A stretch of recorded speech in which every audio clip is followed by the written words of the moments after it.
You're right, Richard. And welcome, Richard, to the W Basketball Show. I'm your host, Lucas. Joining me this week is Marco. Marco, how are you all the way over there, buddy? Yeah, pretty good, man. Basketball team just won a freaking third championship in 4 years. Mm-hmm. Only sports franchise I follow that has any idea of what it's doing. Let's rattle off who your sports franchises are. We'll open with this. So the Essendon Men's Football Club. Yeah. Basket case. Basket case. Essendon Women's Football Club. Don't get me started. Basket case. The last time we saw each other, 3 days ago, basket case. Took them a full game minus 3 seconds to kick a goal. Yeah, to crack the scoreboard. The New Orleans Pelicans, basket case. Yeah. Arsenal Football Club, a couple of second place finishes. Mm-hmm. Who else do I really care about? Ange Postecoglou. Whatever. He can, I'm neither here nor there about Ange. Okay, cool. Specifically. But there's 3 big basket cases in there. Yeah. And then your Las Vegas Aces are potentially the complete opposite of all of those things. Yeah. And they're the only basketball team. Oh, no, they're not. Well, yes, they are. The New Orleans Pelicans, not a basketball team. Barely. Congratulations. Thank you. How do you feel like this... so for anyone that somehow missed it, the Las Vegas Aces beat the Phoenix Mercury 4-0 in the WNBA Finals. The WNBA famously extended the finals from a 5-game series last season to a 7-game series here on. And they had a shorter final series than they did last year. Shorter final series than conference finals. Semi-finals as well. Like the Aces Fever series went the distance and didn't even get close. Yeah. How do you feel? Actually? Three rings in 4 years. It feels amazing. And it's also, I think I guess most people would feel this immediately after a championship. But for the third time, I feel like we can do it again next year. I think in the wake of every championship, it was never like, oh, but this is going to have to change and this player's going to retire and blah, blah, blah, blah, blah. And it's like, well, we've gotten over the hump of Chelsea Gray being old and not being able to just win the series for us. We've managed to find depth in players like Dana Evans. Like we have Jewel Boyd coming off the bench for us. That's pretty handy. There's no okay, this player's retiring, this player's leaving, this is going to change us radically. Just if we bring the same team back next year, we have probably as much chance as we did this year. Yeah. And if you won it this year, then you can win it any year. Yeah. After the start you had, and then even though the team just got better as the season went on, lost a couple post-season games that I found worrying. Very concerning. Yeah, it looked like once you were beaten, you were beaten. Yeah. And there was just no avenue to come back or fight back or anything like that. You're kind of still rolling out this team of Asia and 4-point guards. Yeah. Just on height alone. And it's working. Yeah. It's worked more than any other team's strategy has worked over the last few years. I think that Jewel Lloyd to the bench move is probably the biggest, most perfect embodiment of this team this season, which is just more so than ever. I think this has been okay, what does the team need to win? And everyone's just done that. They've played their role perfectly. I think Becky probably didn't have the best start to the season as a coach. And I actually would say it was probably on the players, that 14-14 start, and a few of those losses. There's only so much coaching Becky can do, but she fully and she's always been a great coach, but she's revolutionized her own game plan. Just her ability to react in game, especially in the postseason. Yeah, it was really impressive. I don't know if the Lynx would have beat you. Yeah. I probably still would have. We picked them.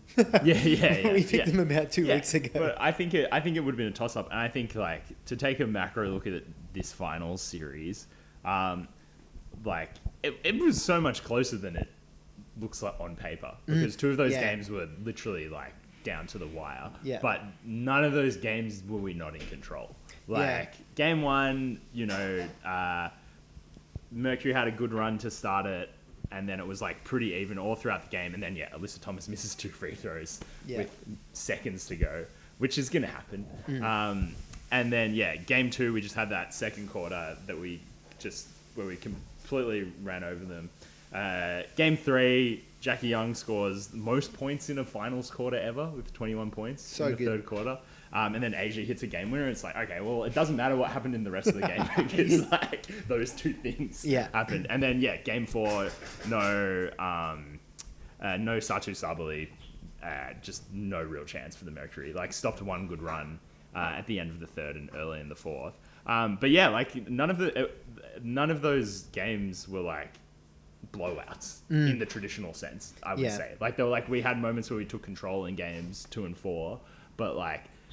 Mercury so easily could have won game 1. They so easily could have won game 3. Yeah. I think I texted you this, but I think that Mercury team is the best team I've ever seen get swept. Like I've never seen a team get swept and then thought, oh my God, they could win it all. Like there's like 2 baskets change. Was it games 2? What did you say? Games 1 and 3? Game 1 and 3. Yeah. 2 baskets change those games. One stop changes both of those games. And they played a real distinctive style all season long. Nate Tibbetts is such a good coach. He's such a good postseason coach as well. But I think they might have, I don't know. Actually, let's get onto the Mercury in a bit. But like, so this Aces team, right? The Mercury played Asia straight up. They rolled the ball out, as they like to say, and They kind of ran with that. And as you said, 2 close games. But all 4 of those games were competitive. They also, so the thinking is like we play Asia straight up and we take away everything else. They didn't take away everything else. No. Even though they were staying home on players. Like Jackie Young had had that great quarter. I remember Jewel Lloyd had a couple of great shooting quarters. Dana Evans was 5 of 6 from 3 in game 1. Like, yeah. So what do you do? What do you do about this Aces team? Yeah. When watching, were you like, was it like, did you feel like you were in control and able to get shots? What am I trying to say here? I'm trying to say like, with Asia being like going 1-on-1, did you want her to go 1-on-1 or did you want her to play make? I think you have to be happy for her to go 1-on-1, and obviously Becky Hammond, like.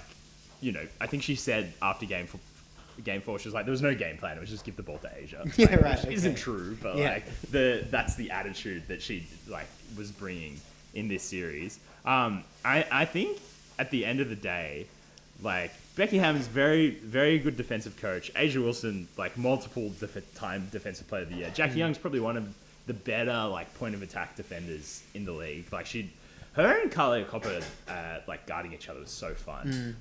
Just like very, very similar players, and also their hair is the same length, and they both wear headbands. So.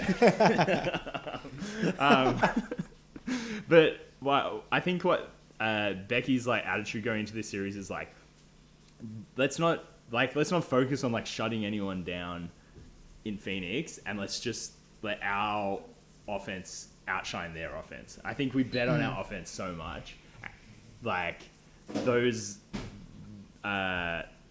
periods where it was Asia and the 4 guards, Jackie Young, Chelsea Gray, Jewel Lloyd, Dana Evans. It was just like it didn't matter what the Mercury defense did because any single one of those players could create their own shot, and one of those players is the best player in the world. So like, when you give the ball to her and just let her go looking for her own shot. Being guarded by Alyssa Thomas, like probably one of the hardest matchups in the league, and she's getting it to drop, then I think you're just so happy for her to do that, like possession after possession. Isn't that so funny? Like when you were talking about the Asia and 4-point guards, what was it? Was it the first ring where your closing lineup against, I think it was Connecticut, was Jackie Young, Chelsea Gray, Kelsey Plum, and Raquan Williams? Yeah. And I'm never going to be able to wrap my head around the fact that that's like the secret formula. Yeah. And like that's the secret sauce is just to just give up height. Yeah. And like just have a game plan that's so solid that you can rely on it so much. Yeah. And you can just beat teams with your IQ and your speed. I do think, like, with the Sachu Sabali concussion, like, I think we're going to win this series comfortably. We did get lucky with that because it just let us play that lineup so more often. Because, you know, if you do have Alyssa Thomas and Sachu Sabali and, you know, like Natasha Mack or something on the floor, like, there's going to be too much height to have that lineup on for more than, like, 3-4 minutes at a time. We played that lineup for, like, just so much of the second half of game 4. Yeah. So, Asia GOAT? 100%, man. What do you think I'm going to say? Well, should we do the resume? We're at a bit of a it's a bittersweet thing for you because it's indirectly conceding that Lauren Jackson isn't the GOAT. Yeah. Let's talk about the Mercury first. Yeah. So I think it's so hard to argue against the fact playing Asia 1-on-1 didn't work. Yeah. Sorry. What am I trying to say? I still don't think playing Asia 1-on-1 was the right decision. Yeah. I think they should have doubled her. And sure, if Chelsea Gray is one of the playmakers when her team / your opposition has a 4-on-3 advantage, then she's going to get the best look. She's going to create the best look out of that.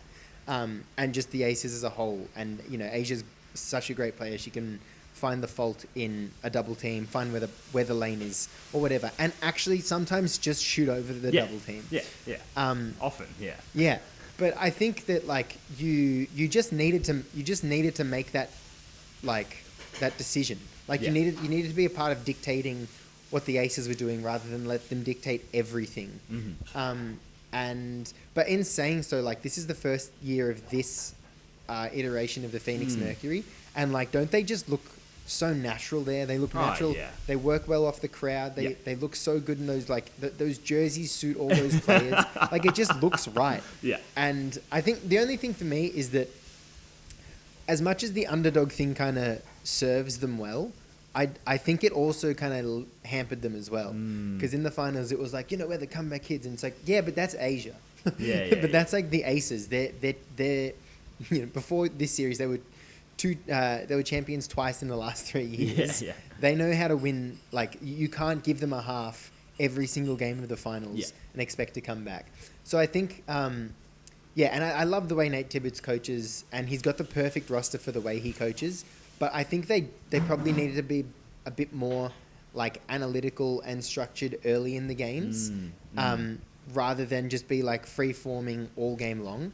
I think just make it a bit more tense. Because they also have the players that are going to thrive in a tense situation. Like Alyssa Thomas, like you can throw her in everything and she's going to be good. Kalia Copper, there could be a 10-minute stretch where it's an absolute arm wrestle and Kalia Copper would still be in rhythm. Yeah. Like I just think that there are a few like evolutions that this team can make stylistically. But yeah, I really hope they come back in the same form next season. Yeah. And I think like Tibbetts, great coach. He definitely is that, like, all right, play a quarter, see how we go, and then, like, we can game plan, you know, after that. Not like, let's go into this game and do this. Yeah. Like, that sort of, I don't want to call it reactionary, but, like, you know, other coaches do go into games and be like, all right, this is how we're going to shut them down. And if you go with his style against the Aces and they have a good quarter, then the game's over.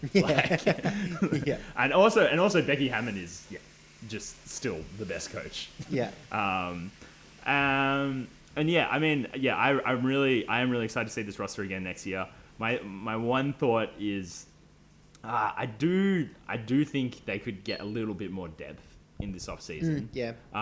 Because sort of like, you know, again, looking at the Aces, we really got contributions from the bench in this finals, and like we won a championship with no contributions from the bench before. Like we have done that before. So like getting Dana Evans was just like such a revelation. Like she was so good in this series. She's so good all playoffs long. And then like actually getting Jewel Lloyd to perform when we needed her to was really important.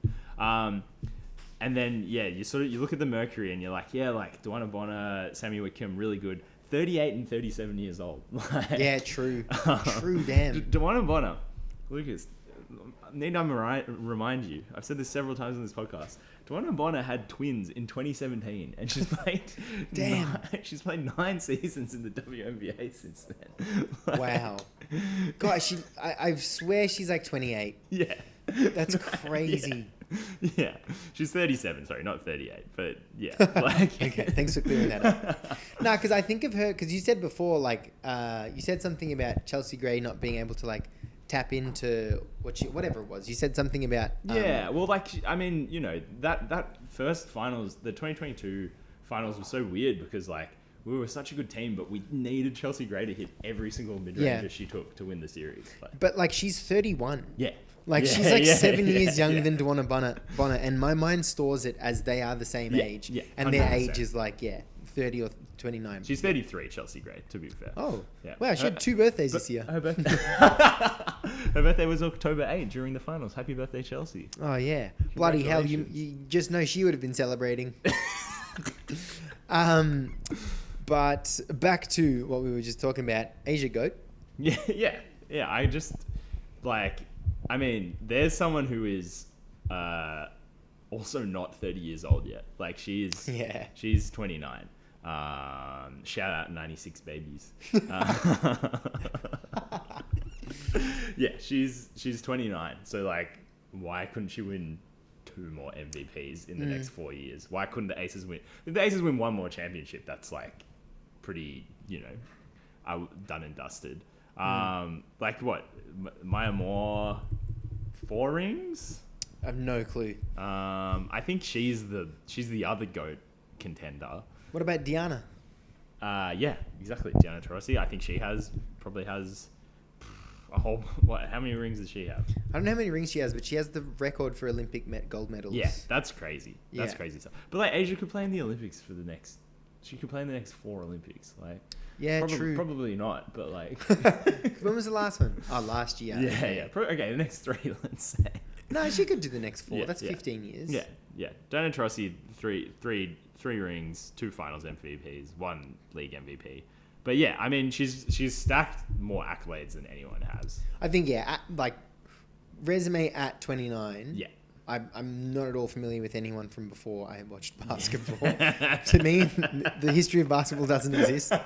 But yeah, resume at 29 completely, you know, outshines all of her peers. Like, not only if you look historically in the WNBA, but if you look at the global basketball landscape right now, there's no one that, you know, achieved more by that age in any league. No basketball player, man or woman, has won championship, finals MVP, and defensive player of the year all in this. Oh, and scoring title. Yeah. Wait, did she get a scoring title this season? Far out. That was the 5th most impressive thing she did this season. Yeah.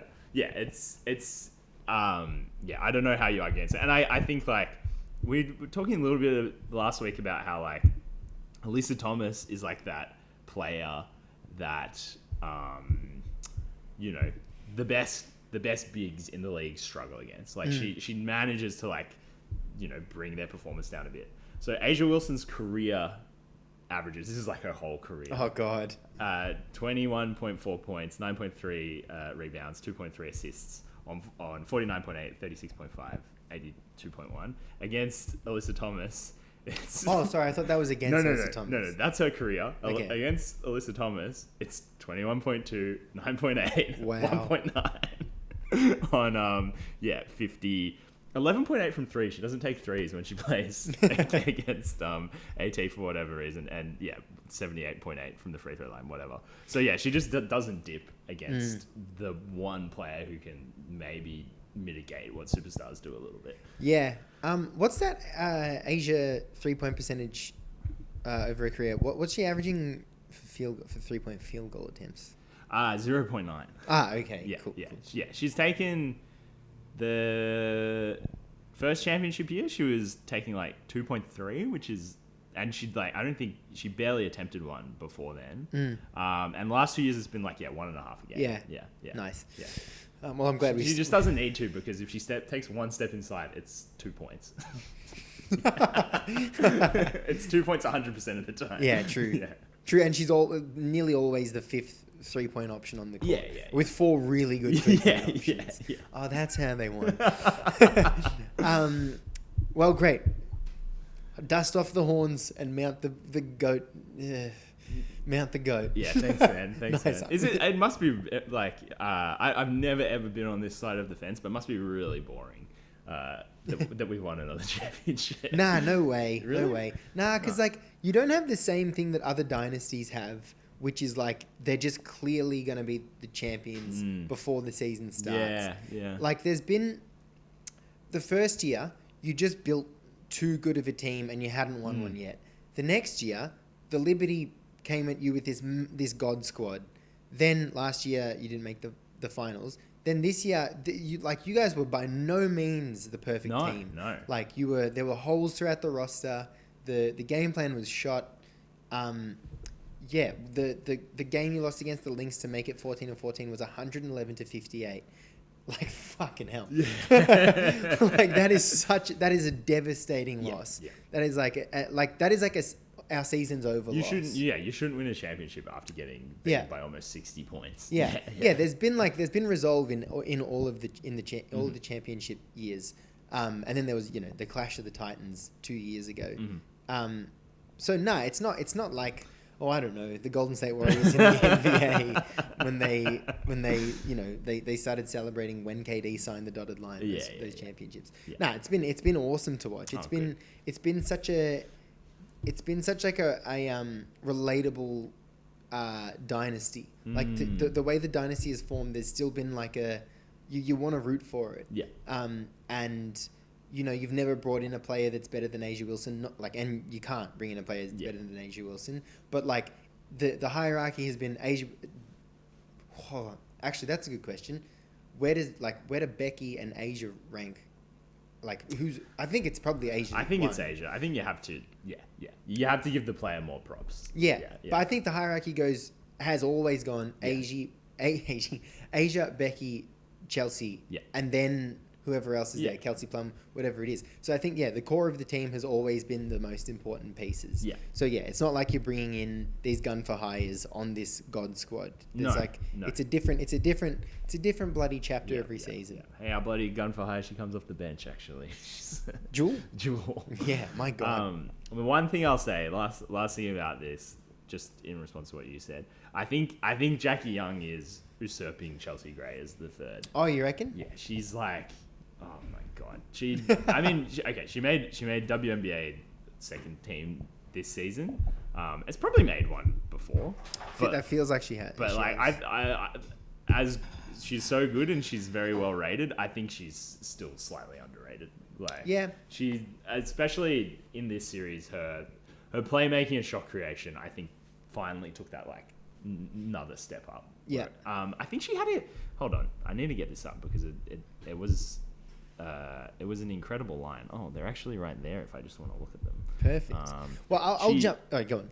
In the closeout game against Indiana, she had 10 assists, 0 turnovers. Oh my God, so good. And then in game 3 against Phoenix, she had 9 assists, 0 turnovers. Yeah. So she's putting on those which is the same game that she had 21 points in a quarter. Yeah, goddamn. Yeah. True. Yeah. So I think she's just taken that extra step in terms of playmaking and shot creation. Yeah. I was gonna say earlier that she still kind of flies under the radar. Yeah. And she could actually go to another team and be the best player. Yeah, fully. Man, we had her in the WNBL a few years ago. Isn't that crazy? Who did she play for? Perth. Wow. Perth Lynx. Wait, and then she went to the WNBA and won the most improved player? Oh my God. I don't know if that's how the chronology worked, but should we move over to our... I think that's the best. Our neck of the woods. I think that's potentially the best. What a seamless segue. Oh, no, she played Perth. She fully did. She actually did. She Veronica Burton did. You've well, probably not you, but we have stumbled upon an excellent point here about just about players elevating their game so much the season after they're in the WNBL. Yeah. That's crazy. She played a season in Perth and then she won WNBA most improved player. From memory, that Perth team was elite. I think they might have had Chloe Vivian, Sammy Wickham as well. And that might have been the season that Bridget Carlton played in the WNBL.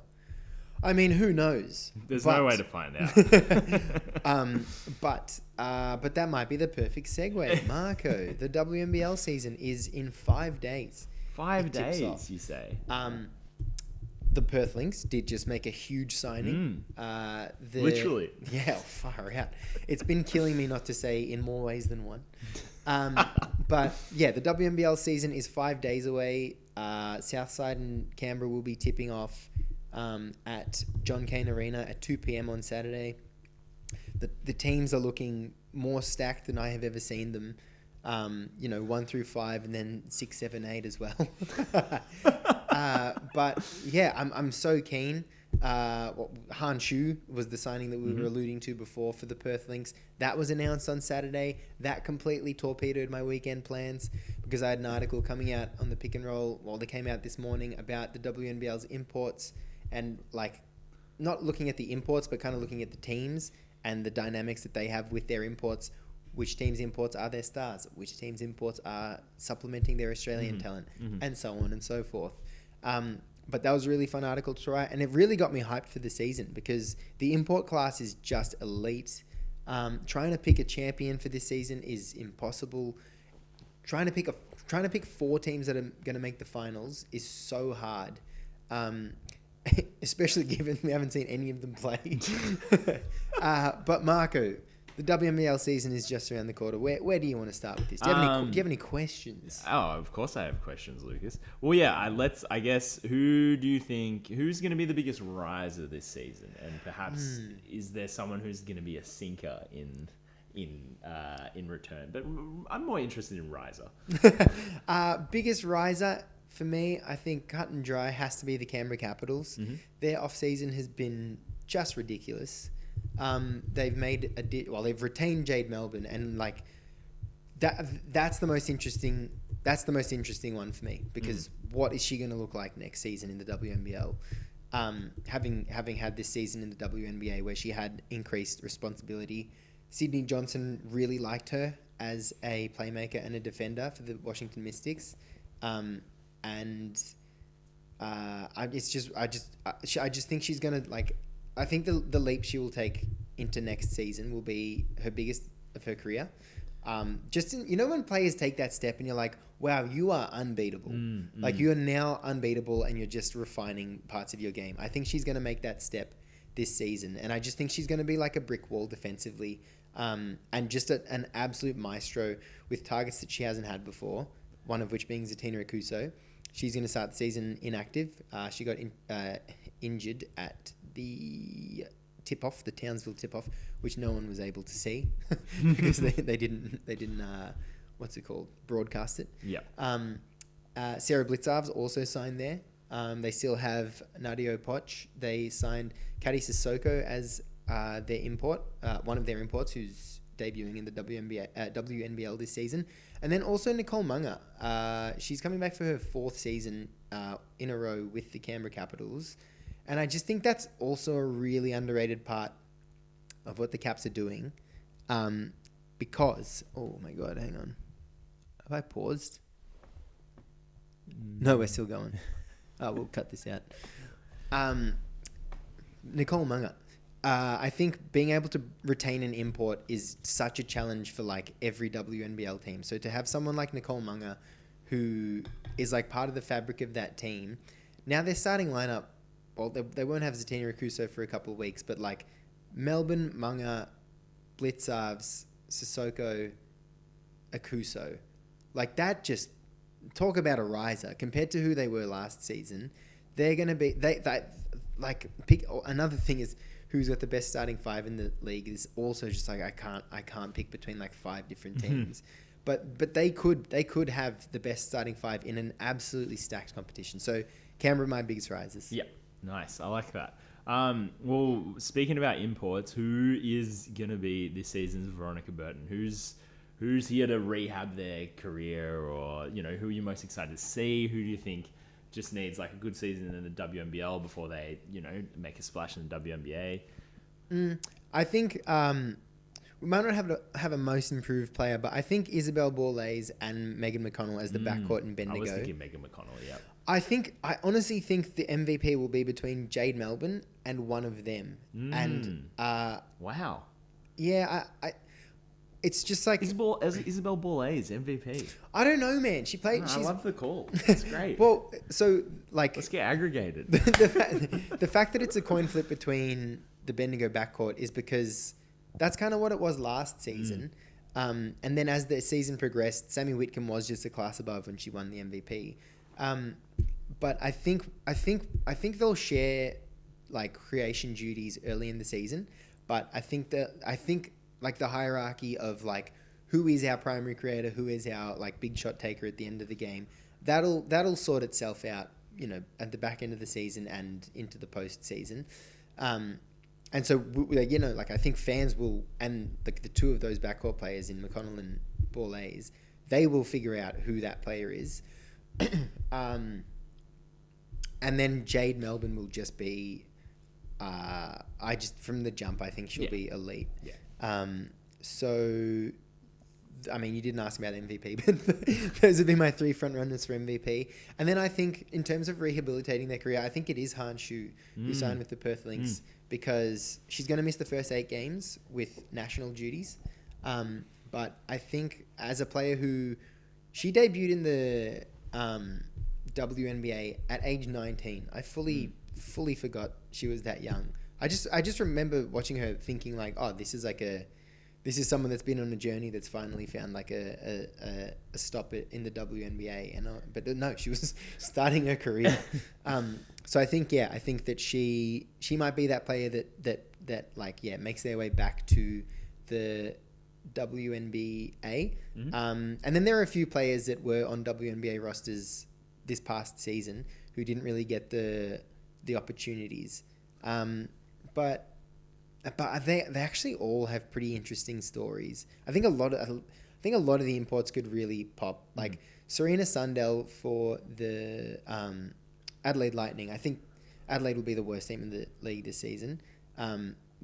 Just, you know, on the on-court product, but like the fact that they're on the court is awesome. But yeah, she could be a really interesting one to watch. But yeah, she only played 3 games in the WNBA last season, so there's nothing to rehabilitate. You kind of touched on it before, but reigning champs Bendigo Spirit had a lot of lost 2 best players, including like Sammy was just so lights out important last season. How do you think they'll go in defending their championship?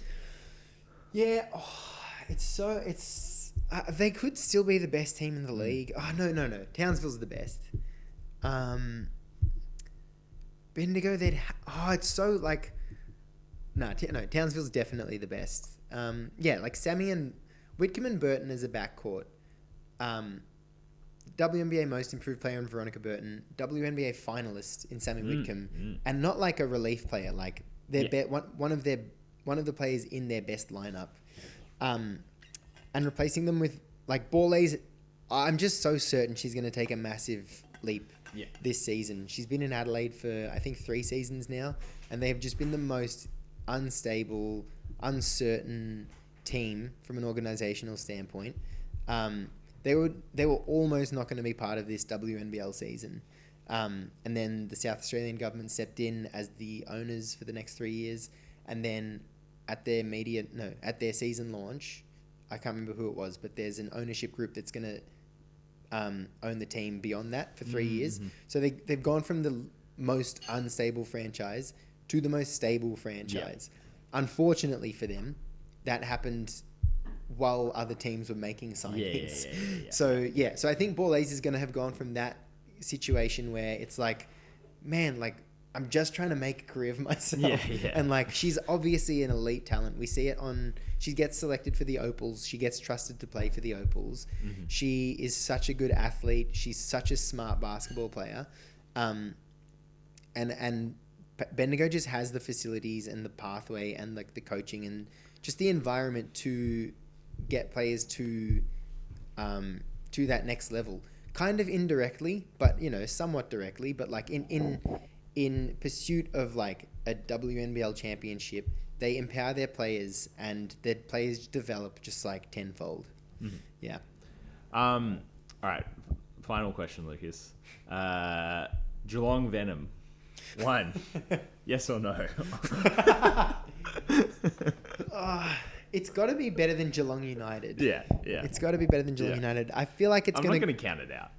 I feel like it's gonna grow on me. Yeah. In writing a few articles so far, it is a random name for a professional sports team. Yeah, doesn't have a lot of connection to the... Well, most of them don't, I guess. Yeah. The New Orleans Pelicans, when they entered the NBA, it was like, what the hell is that name? And it still is, kind of. But the Venom, I feel like I need to see them in person. I need to see them play at their home court. I need to see that first before I make any calls. But, the news of the Venom, it was like, all right. You're doing something. I gotta see how this goes first. Yeah. But they I think Jazz Shalley could be like a basketball icon in Geelong. Shyla Heal is an awesome signing, and then their signings are really interesting because they got Alyssa Pilley, who has played 40 odd games in the WNBA over the last 2 seasons, has been a relatively efficient 3-point shooter.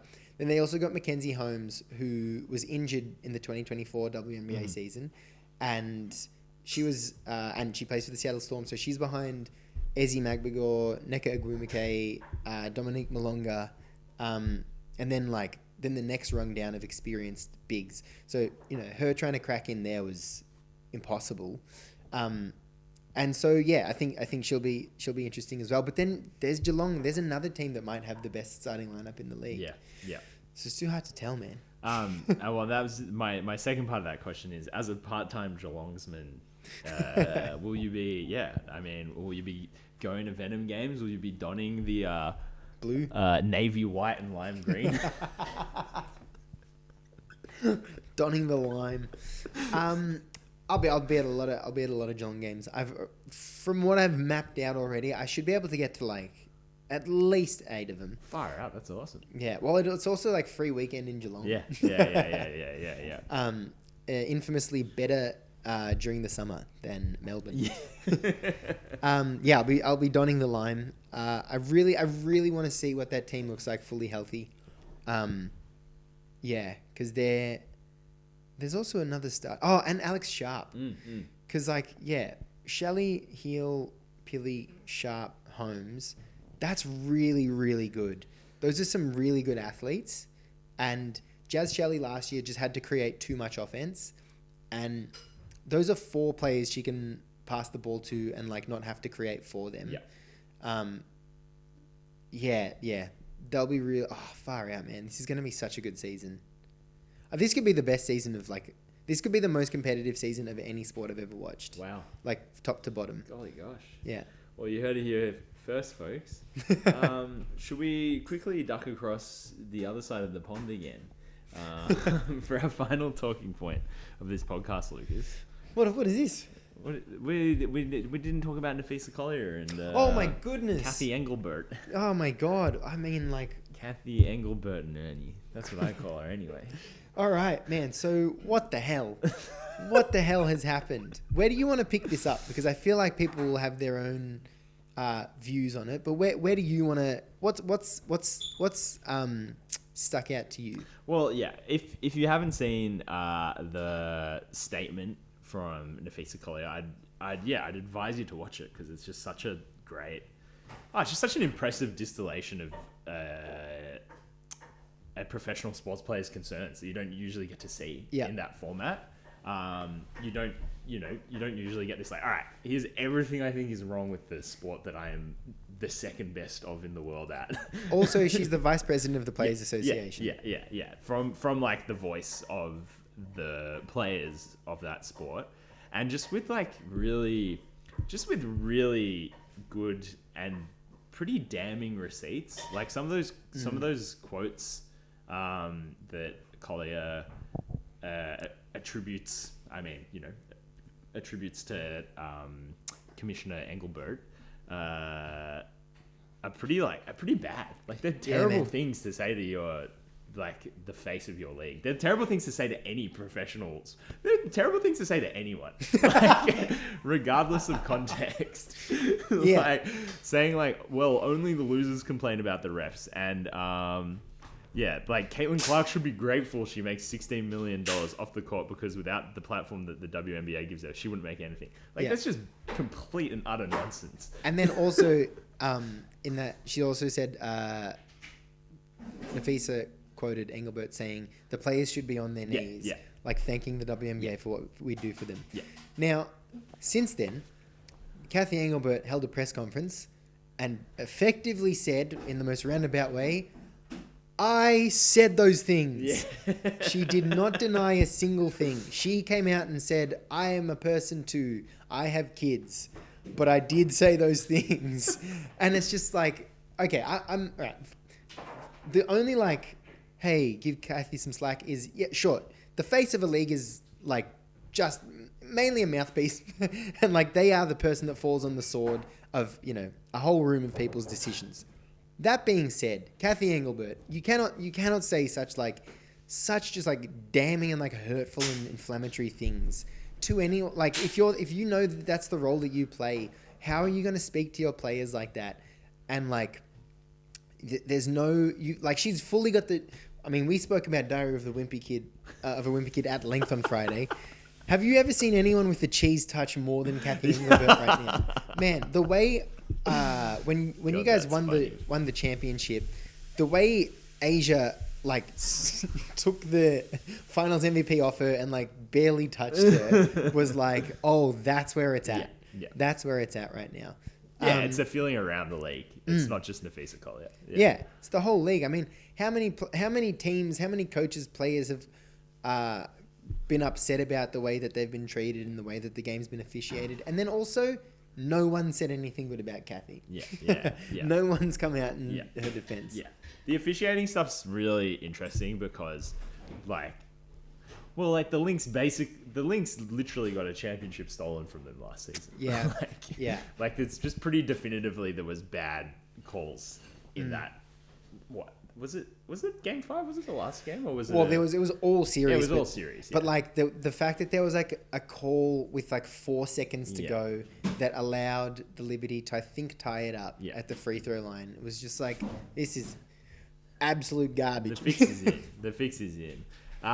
But then I think also those sorts of the things Collier was saying and the other players and people have talked about how like the finances just aren't adding up for the league at the moment. Like that the salary cap is at a certain point, rookies are getting a certain amount, but like the franchises are actually much more profitable than that. Yeah. Like the gap between how much players are getting and how much owners are getting is just enormous at the moment, and just pretty indisputably so.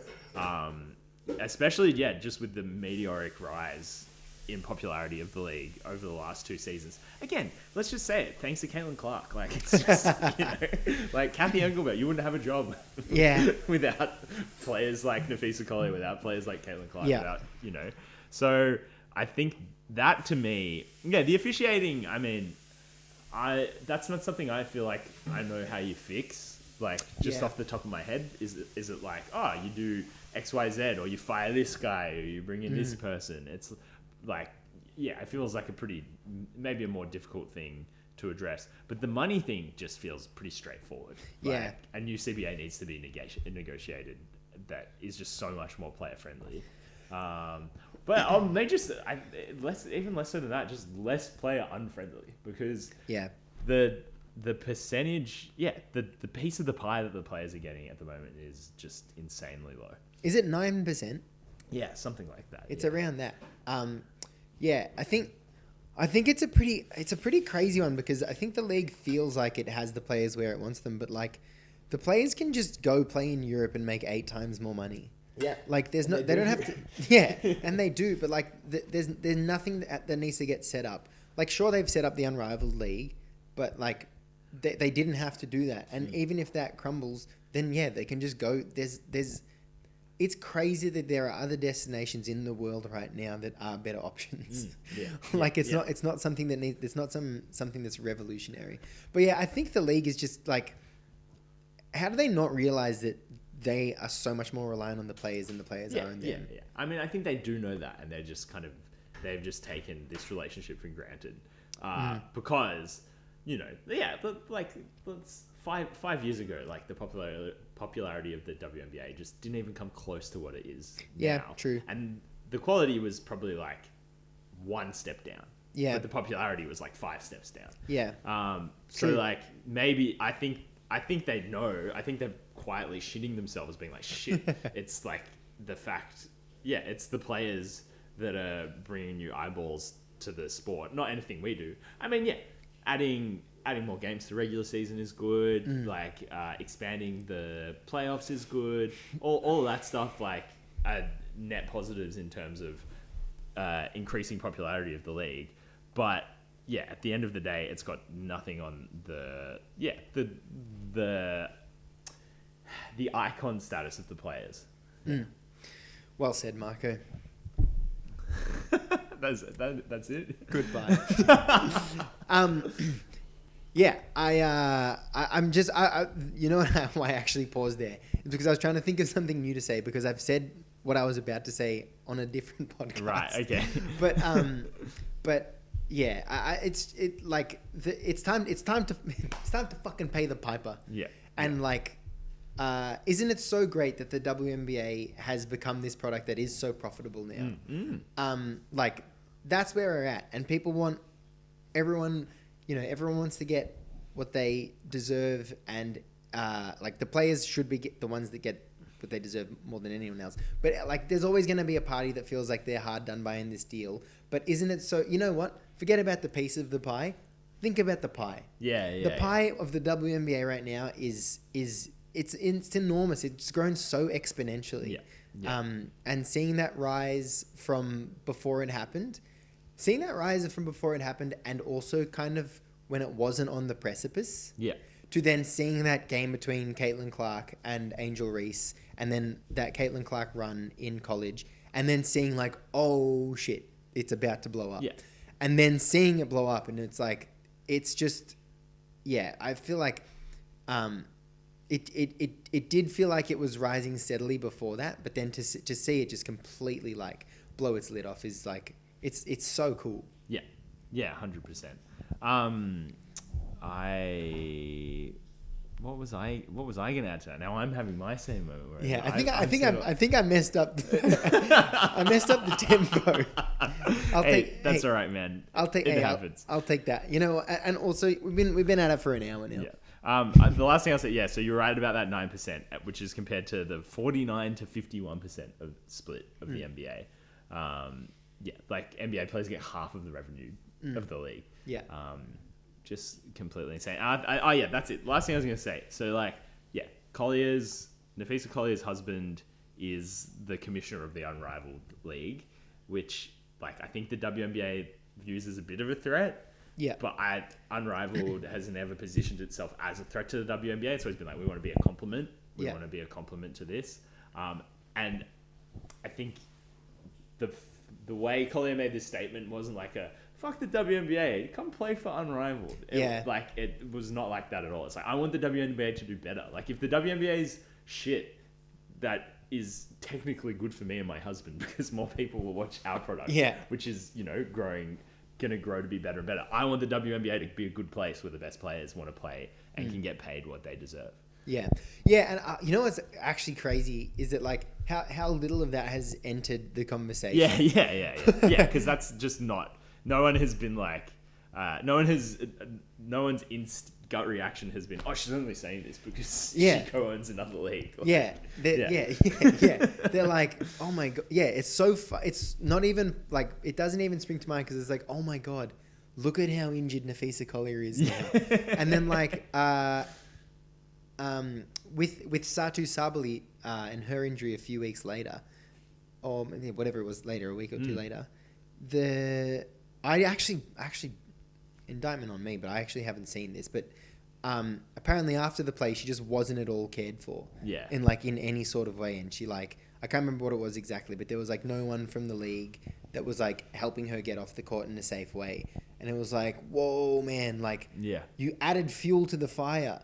You had this like like Napheesa's comments were, as damning as they are, also an opportunity to right the wrongs of the past whenever the next thing happened. Mm-hmm.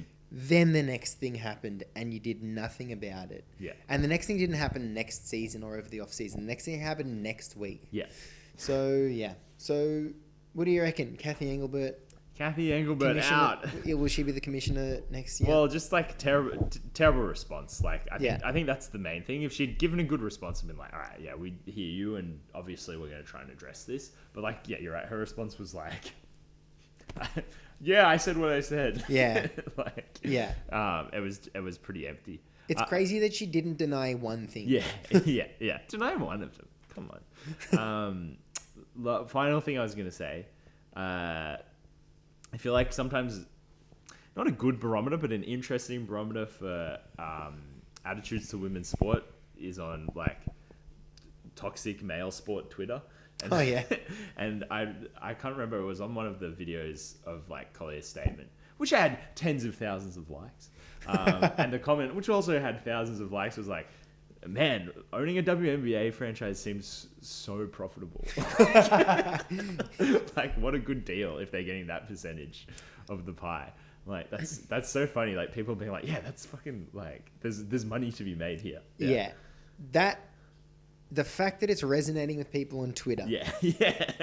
Tells you everything. Something's wrong. Everything you need to know. Marco, what a bloody We time. did it again. We accidentally did an hour podcast. Oh my God, we yeah. do a short one, I don't know if we said this on air, but No. I said, all right, I'm going to zip in and out of here. We're going to get a quick one in. But yeah, we're at whatever it is, 55 minutes or something. God, we're good. I also never mentioned anything about the microphone. So I really hope that it sounds good. The audio wave looks good. If you've made it this far, then I hope my voice sounded okay. I'm trying a new microphone. I got it for $10 off Marketplace. It's a handheld one. I've tested it out in a few different ways, and I'm really concerned that it's going to sound like bad. So hopefully it didn't. You'll know that already. Yeah. Bye.